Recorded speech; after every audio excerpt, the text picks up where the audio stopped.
ಉಪಾಯುಕ್ತರಾದ ಶ್ರೀ ಮಹಾವೀರ್ ಪೌರಣ್ಣವರು, ಚಿಕ್ಕರಿ ಕ್ರಾಸಿನ ತಪೋವನದ ಶ್ರೀ ಶ್ರೀ ಶಿವಾದಿಂದ ಅಜ್ಞಾನದ ಕೇಳು ನೋಡಯ್ಯ ಎನ್ನುವ ಹಾಗೆ ನೀವು ಗಣ್ಯೆಯಿಂದ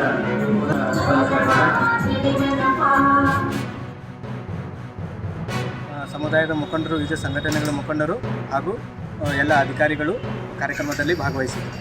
ಕಾರ್ಯಕ್ರಮದಲ್ಲಿ 2 ಕಲಾ ತಂಡಗಳನ್ನು ಹೇಳಿದ್ದೀವಿ. ಒಂದು ನವಿಲು ಕುಣಿತ ಮತ್ತು ಒಂದು ಹೆಜ್ಜೆ ಮೇಳ ತಂಡದೊಂದಿಗೆ ಮೆರವಣಿಗೆ ಕಾರ್ಯಕ್ರಮವನ್ನು ಆಯೋಜಿಸಲಾಗಿದೆ. ವೇದಿಕೆ ಕಾರ್ಯಕ್ರಮದಲ್ಲಿ ಕನಗಲ್ ಹನುಮಂತರಾಯ ರಂಗಮಂದಿರದಲ್ಲಿ ನಡೆದ ಕಾರ್ಯಕ್ರಮದಲ್ಲಿ ಮಾನ್ಯ ಉಪವಿಭಾಗಾಧಿಕಾರಿಗಳಾದ ಗುರುನಾಥ್ ದಡ್ಡಿ ಸರ್ ಅವರು ಕಾರ್ಯಕ್ರಮವನ್ನು ಉದ್ಘಾಟಿಸಿದರು ಹಾಗೂ ಶ್ರೀ ಭಗೀರಥ ಮಹರ್ಷಿಯ ಭಾವಚಿತ್ರಕ್ಕೆ ಪುಷ್ಪಾರ್ಚನೆಯನ್ನು